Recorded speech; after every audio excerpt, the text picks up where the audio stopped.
안녕하세요. 스스로 삶의 주인이 되다의 주인입니다. 이번 시간은 10년차 사장이 책 한 줄보다 아침 7시 오픈을 더 신성하게 여기는 이유에 대하여 이야기해 보도록 하겠습니다. 여러분, 우리는 그동안 책을 읽으며 지식을 쌓는 것에만 급급했습니다.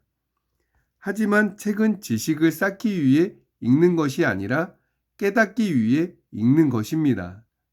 한 줄을 읽어도 내 삶에 적용되어 실천으로 이어지지 않는다면 그것은 죽은 지식입니다.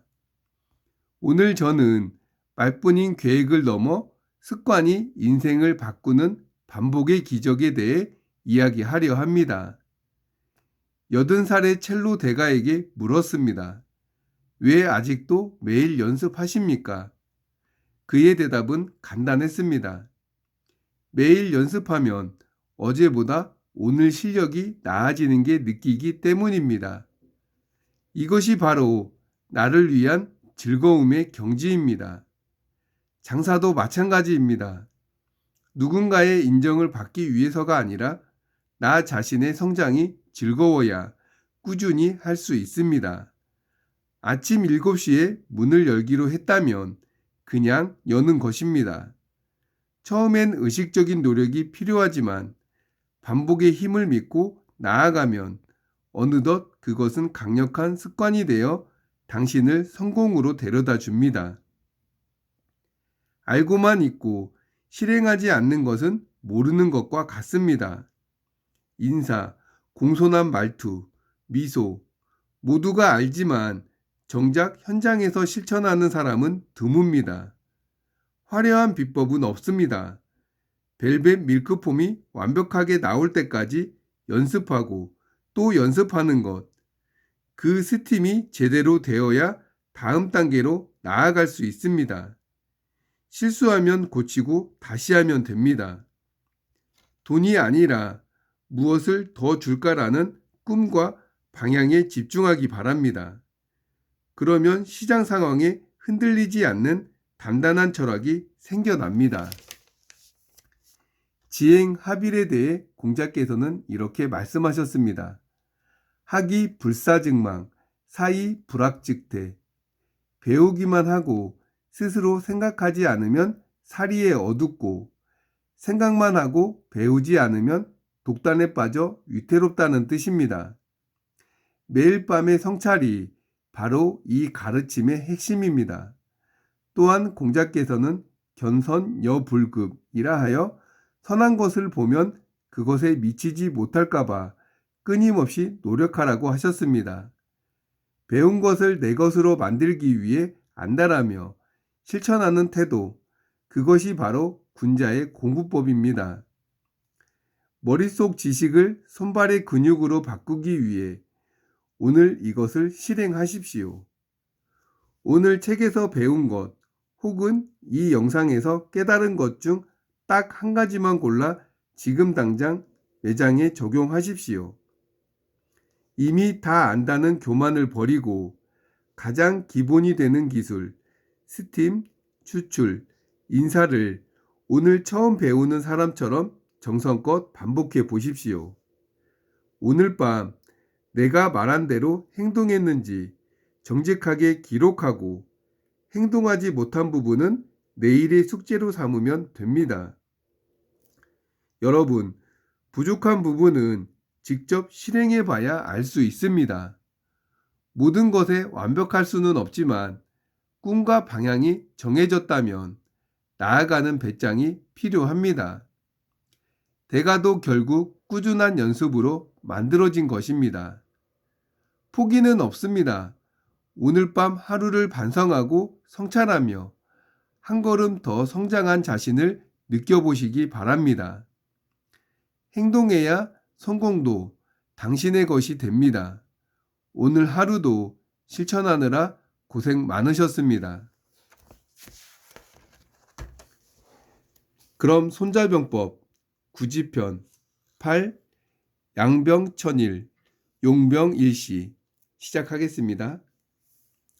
병지 정주속 승인 지불급 유불 우지도, 공기 소불 계야, 범위 객지도, 시입 직전, 주임 불극, 야거 요야, 삼군 족식, 그냥 이물로, 병기 정력, 운병 계모, 위불 과측, 투지 무소왕, 사차 불배, 사원 부득, 사인 진력, 병사심 함즉 불구, 무소왕 즉고, 시입 즉후, 부득이 즉투, 시고, 기병 불수이계, 불구이득, 불약이친, 불령이신, 금상거의, 지사무소지, 소사무여제, 비오화야, 무여명, 비오수야, 영발지일,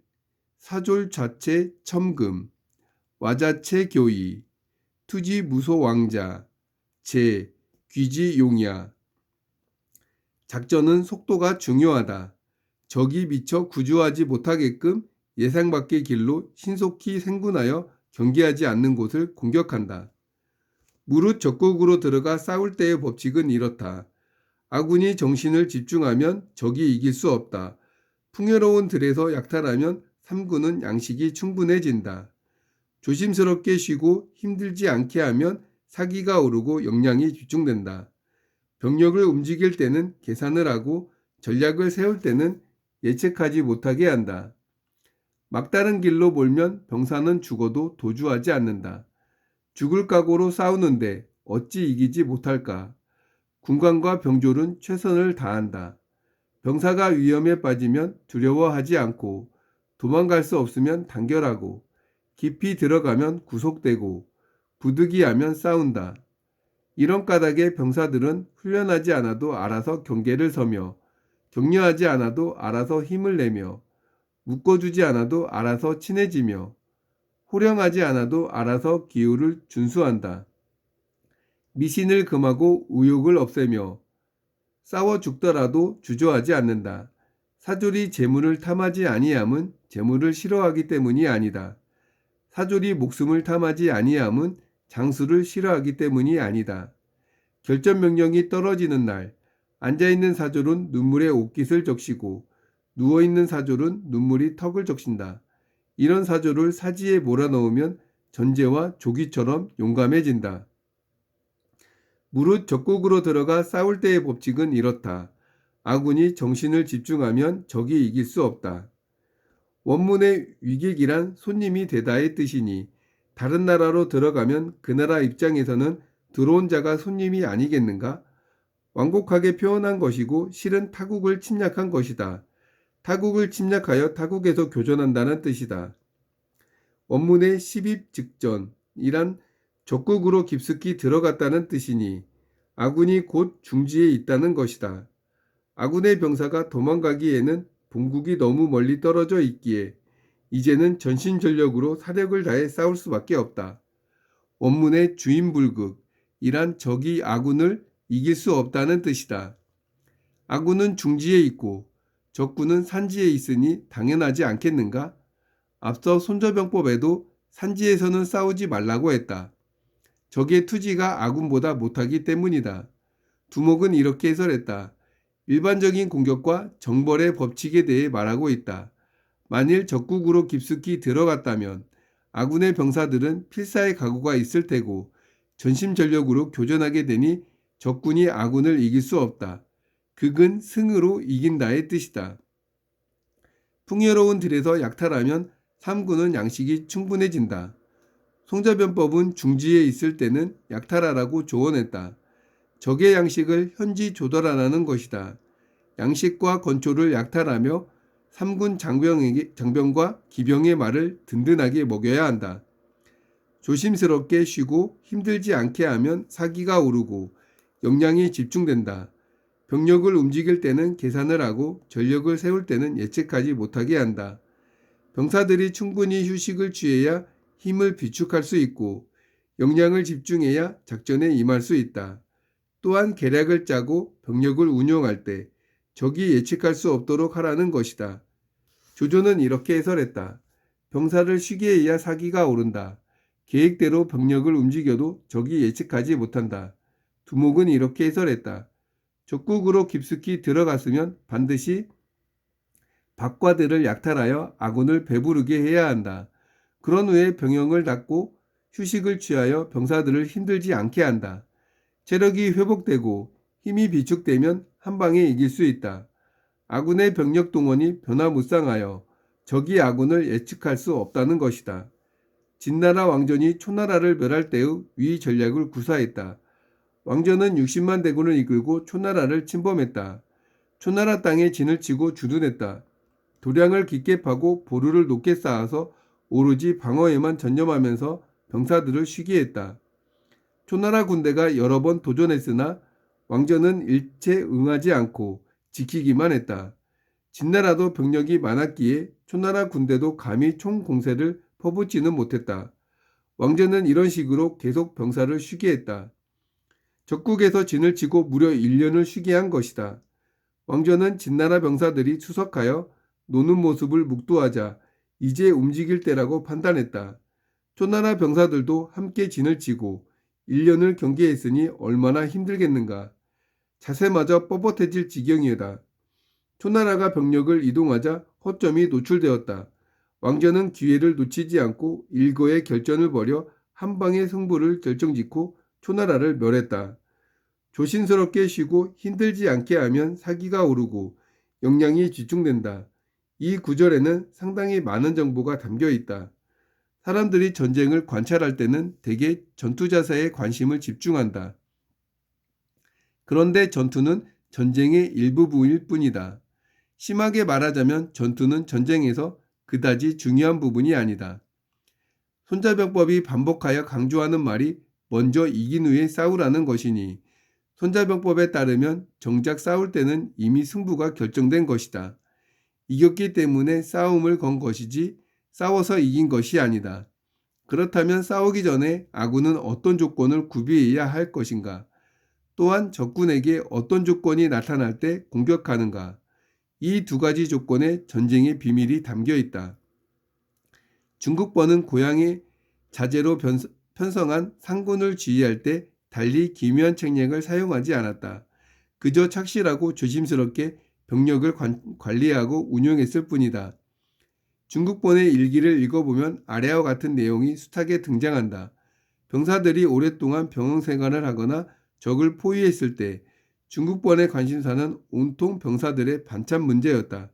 반찬에 고기가 충분한지 부족한지, 채소는 있는지 없는지 그런 것이었다. 중국번은 마침내 명령을 내렸다. 모든 부대와 병영은 의무적으로 채소를 기르고 돼지를 키워라. 신선한 채소와 돼지고기를 충분히 공급하여 군인의 식생활을 풍족하게 하겠다는 것이다. 또한 평소에 채소를 재배하고 가축을 키우는 것이 노동이기도 하겠으나 운동 또한 되므로 체력을 유지하고 기력을 비축하는 데 도움이 된다는 소신이었다. 속담에 이런 말이 있다. 양변천일, 용병일시. 보통 이 속담은 병사들에게 하는 말이다. 나라가 너희를 오랫동안 키웠으니 일단 유사시 용감하게 나가서 국가와 민족을 위해 싸우라는 훈계이다. 그러나 이 말의 본뜻은 그것이 아니었다.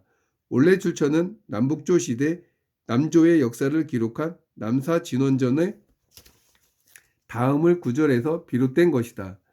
병력은 1000일 동안 놀릴 수 있지만 단 하루도 대비하지 않을 수 없다. 위 이야기는 세 가지 의미를 담고 있다. 첫째, 군대를 키울 때 충분히 휴식을 주고 힘들게 하지 않아야 병사들은 힘을 비축하게 된다. 병사들의 힘을 사용하지 않으면 그 힘은 어디로 가는 것이 아니라 남아있다. 그러나 일단 쓰면 소진된다. 둘째, 어느 순간이 되면 병력을 쓰게 된다. 그러므로 그 관건 때까지 반드시 기다려야 한다. 적이 미처 예상치 못했거나 사전에 대비하지 않았을 때를 기다려 마치 갑작스러운 번개 소리에 귀를 닫지 못하듯 습격하여 한 방에 제압하는 것이다. 당신이 상대방과 칼을 들고 결투한다고 할 때 당신은 칼을 찌르지 않는 한 기력은 당신 손아귀에 온전히 있다. 그러나 상대를 향해 칼을 찔렀다가 아직 걷어들이지 않은 상태, 바로 그 상태는 당신의 허점이 완전히 노출되고 기력은 완전히 소진된 상태이다. 무방비 상태가 되는데 그 상황을 상대방이 제대로 포착하면 당신은 끝나는 것이다. 그러므로 칼의 힘은 찌르지 않았을 때 존재하는 것이지 일단 찔렀으면 반드시 성과를 내야 한다. 만일 찔렀는데 성과가 없다면 이제 상대가 성과를 거두게 될 것이다. 셋째, 대비를 한시도 소홀히 할 수 없다는 뜻이다. 방심하는 순간 적에게 당한다. 막다른 길로 몰면 병사는 죽어도 도주하지 않는다. 군대를 막다른 길로 밀어붙이면 병사들은 차라리 싸우다 죽을지언정 도망가지는 않는다는 것이다. 왜냐하면 막다른 길이기에 도망갈 곳도 없기 때문이다. 죽을 각오로 싸우는데 어찌 이기지 못할까? 군관과 병졸은 최선을 다한다. 원문의 사원부득의 어는 음은 대명사로 어찌의 뜻이다. 따라서 병사들이 죽을 각오로 싸우는데 어찌 이기지 못할 리가 있겠는가의 뜻이다. 조조는 이렇게 해설했다. 사병이 사력을 다해 싸우는데 어찌 못하겠는가. 사력을 다해 싸우기에 승리하지 못할 이유가 없다는 것이다. 사병들이 사지에 몰리면 사력을 다하지 않을 수 없다. 그러므로 조조는 이렇게 해설했다. 위험한 곳에 있으니 한마음으로 싸운다. 굳이 협조하라 말라 당부하지 않아도 다들 알아서 마음을 합치고 힘을 모은다는 것이다. 을료자는 말했다. 강도가 시장에서 칼을 들고 사람들을 마구 찌르려고 설칠 때 만일 중에 피하지 않는 자가 없음은 한 사람만 혼자 용감하고 나머지는 모두 겁쟁이이기 때문이 아니다. 죽음을 불사하는 자와 생명을 온전히 하려는 자는 같지 않기 때문이다. 날강도가 백주에 대로에서 칼을 들고 사람을 찌르려고 난동을 부린다고 가정해보라. 보행자들이 모두 피할 것이다. 날강도는 용감하고 보행자들은 비겁한 것이 아니다. 날강도는 내일이 없는 자이니 이판사판 그까짓 죽으면 그만이라고 날뛰는 것이고 나머지 보행자들은 앞길이 구말리이기에 몸을 사리기 때문이다. 요컨대 필사와 필생의 차이이다. 이처럼 사지에 몰린 병사는 필사의 각오로 덤비기에 물불을 가리지 않는 테러리스트, 즉 공포분자가 된다. 공포분자는 당연히 공포스럽다. 병사가 위험에 빠지면 두려워하지 않는다. 위급한 상황에 처하면 병사들은 죽을 각오를 한다는 것이다. 죽을 각오로 나서는데 적을 두려워하겠는가? 이미 죽은 목숨이니 두려울 게 없다. 가장 두려운 게 죽음이니 말이다. 도망갈 수 없으면 단결하고 깊이 들어가면 구속되고 부득이하면 싸운다. 조조는 이렇게 해설했다. 구속된다 함은 묶인다는 뜻이다. 중국어 속담에 이런 말이 있다. 우리는 한 줄에 묶인 메뚜기이다. 운명 공동체가 되었다는 뜻이다.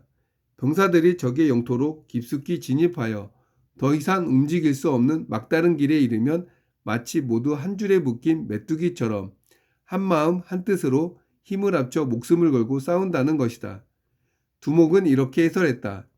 이른바 부득이라 함은 모두 사지에 빠져 살아날 가망이 없으니 죽음으로써 죽음을 구하려 하기에 어쩔 수 없이 모두 힘을 합쳐 싸운다는 것이다. 두목의 해설 중에 죽음으로써 죽음을 구하려 한다의 원문이 이사구사에인데 이것이 핵심이다. 사력을 다해 살려고 해서는 안 된다. 살고자 하는 마음이 조금이라도 있으면 죽을 각오로 싸우기 힘들다. 투항하는 방법도 물론 있고 또한 살 길이 보인다고 탈출하려는 순간 투지는 약해질 테니 말이다. 살고자 하는 마음을 버리고 그저 죽더라도 적군 몇 명을 죽여서 황천길이 외롭지 않게 하겠다는 결심이 서면 그때 오히려 살 길이 열릴 수 있다. 이런 까닭에 병사들은 훈련하지 않아도 알아서 경계를 서며 격려하지 않아도 알아서 힘을 내며 묶어주지 않아도 알아서 친해지며 호령하지 않아도 알아서 기율을 준수한다. 장애는 이렇게 해설했다. 이른바 같은 배를 타고 함께 건너는 마당에 오나라 백성과 올나라 백성이 설마 다른 마음을 품을까봐 걱정이 되는가? 장애가 해설한 내용은 성어로 오월동주라 한다. 춘추시대 때 일이다. 오나라와 월나라는 세대에 걸쳐 원수지간이었다. 어느 날 배가 떠났는데 그 안에는 마침 두 나라 백성이 타고 있었다. 서로 째려보는 등 분위기가 심상치 않았다. 배가 강의 한복판에 이르자 느닷없이 날씨가 돌변하여 폭우가 쏟아지고 광풍이 몰아쳤다. 배가 곧 뒤집힐 지경이니 속히 돛대를 잡고 돛을 내려야 할 상황이었다. 이때 배 안에 있던 사람들은 오나라 사람이든 올나라 사람이든 서로 돛대를 잡아주고 한마음 한뜻으로 힘을 합쳐 돛을 내렸다. 이런 모습을 달리 일러 풍우동주라 한다. 광풍과 폭우 속에 한 배를 탔다는 뜻이니 굳이 사람들에게 단결의 힘이라고 선전할 필요도 없다. 위급할 때는 원수도 친구가 되니 말이다. 미신을 금하고 의욕을 없애면 싸워 죽더라도 도주하지 않는다. 미신 활동을 금지하고 부하들의 의혹을 없애면 싸우다 죽는 한이 있어도 도망치지 않는다는 뜻이다. 조조는 이렇게 해설했다. 요망스러운 말을 금지하고 의심스러운 계략을 제거한다. 두목은 이렇게 해설했다. 황석공이 말했다. 무당이 군관과 병졸들에게 군대의 기륭을 점쳐주는 행위를 금지한다. 병사들의 마음이 흔들리는 것이 두렵기 때문이다. 의혹스러운 계략을 이미 제거했으므로 병사들은 죽을 때까지 다른 뜻을 품지 않는다. 무당이나 점쟁이가 사졸들의 점을 치는 것을 금지해야 한다. 기륭을 예측하면 병사들의 마음이 흔들려 사력을 다해 싸울 수 없기 때문이다. 물론 그런 미신을 역이용할 수도 있다. 장군이나 장교가 장꾀를 부리는 것이다. 군대의 미래를 점쳐서 운수대길로 뽑아내는 따위가 그것이다. 병사들이 듣고 긍정적으로 변해 희망을 가지고 열심히 교전하기도 한다. 전단이 중묵을 방어할 때도 이 방법을 썼다. 사병 하나를 신선으로 꾸며놓고 매사 신선을 향해 절을 올리고 계시를 받았다. 병사들에게 명령을 내릴 때는 신선의 뜻을 전달하는 시기였다. 사졸이 재물을 탐하지 아니함은 재물을 싫어하기 때문이 아니다. 사졸이 목숨을 탐하지 아니함은 장수를 싫어하기 때문이 아니다. 아군 병사들이 재물에 무심한 것은 그들이 재물을 싫어서가 아니라 재물을 탐하다가 목숨을 잃을 수 있기 때문이다. 아군 병사들이 죽음도 불사하는 것은 그들이 오래 살고 싶지 않아서가 아니라 목숨을 걸지 않으면 도무지 방법이 없기 때문이다. 조조는 이렇게 해설했다. 모두 재물을 소각함은 재물이 많은 것이 싫어서가 아니다. 재물을 버리고 죽고자 하는 것은 어쩔 수 없기 때문이다. 두목은 이렇게 해설했다. 만일 재물이 있으면 병사들이 그것에 연연하여 구차하게라도 살려고 하니 필사의 각오가 없어진다. 장애는 이렇게 해설했다. 재물과 목숨은 사람들이 아끼는 바이다. 그러므로 재물을 불살라 버리고 생명을 던지는 것은 증오해서가 아니라 어쩔 수 없었기 때문이다. 결전 명령이 떨어지던 날 앉아있는 사졸은 눈물이 옷깃을 적시고 누워있는 사졸은 눈물이 턱을 적신다. 이런 사졸을 사지에 몰아넣으면 전제와 조기처럼 용감해진다. 최후의 결전 명령이 떨어지면 앉아있던 사병들은 눈물이 옷깃을 적시고 누워있는 사병들은 눈물이 얼굴을 적신다. 그러나 이런 사병들이 사지에서 최후의 결정을 치르게 되면 하나하나가 모두 전제와 조기처럼 용감무쌍해진다는 것이다. 전제는 얼마나 용감했기에 이런 사례로 등장하는가. 훗날 오나라 왕이 된 함녀가 왕족이었을 때의 일이다. 전제를 시켜 당시 오나라 왕 요를 찔러 죽이라고 했다. 전제는 음식을 서빙하는 자로 위장하여 생선 요리를 잔치상에 올렸다. 생선의 뱃속에 미리 비수를 숨겼음은 물론이다. 전제가 생선의 뱃속에서 비수를 꺼내어 요왕 요를 찔렀을 때 경호원의 창날은 이미 전제의 등을 뚫어버렸다. 그럼에도 전제는 마지막 호흡을 거두기 전에 칼을 힘껏 찔러 요왕 요의 목숨을 끊어버렸다. 조기는 얼마나 용감했을까? 조기는 춘추시대 노나라의 대부였다. 앞에서 수차례 언급했던 장작 전투에서 제나라 군대의 힘이 빠지는 과정을 생동적으로 설명했던 바로 그 조기이다. 조기는 노나라 장공을 모시고 동하에서 제나라 황공과 회담을 한 적이 있었다. 그때 조기는 제황공의 목에 비수를 대고 협박하여 맹약을 맺고 이전에 빼앗겼던 영토를 모조리 돌려받았다. 그 당시 제왕공의 위상은 지금의 미국 대통령과 비슷했다. 막다른 상황에서 전쟁에 승리하려면 어떻게 해야 할까요? 모두가 죽을 각오로 한마음 되어 사력을 다해 싸워야 합니다. 장사 또한 직원 모두가 한마음으로 움직여야 성장할 수 있습니다. 그러면 어떻게 해야 한마음으로 모을 수 있을까요? 우리는 돈을 보고 일하며 급여가 높은 곳을 좋은 직장이라 합니다. 하지만 돈의 욕심은 끝이 없으며 일의 능률도 오르지 않습니다. 어느 순간 마음은 공허해지며 몸은 지치고 삶의 회의를 느끼게 되는 거죠. 인간의 행복은 돈에 있지 않기 때문입니다. 일에 대한 즐거움, 무언가를 성취할 때 보람을 느끼며 살아가는 행복감을 느낍니다. 회사가 꿈이 있고 나아가는 방향이 뚜렷하면 그 꿈을 함께 꾸고 함께 나아가길 원하는 사람이 생기기 마련입니다. 그럴 때 직원들은 한마음으로 성장할 수 있는 힘과 에너지를 얻어 나아가는 것이죠.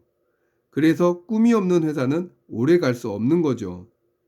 오늘은 나의 꿈을 다시 들여다보며 점검하고 다시 나아가는 방향이 되셨으면 합니다. 그럼 저는 다음 시간에 뵙겠습니다. 감사합니다.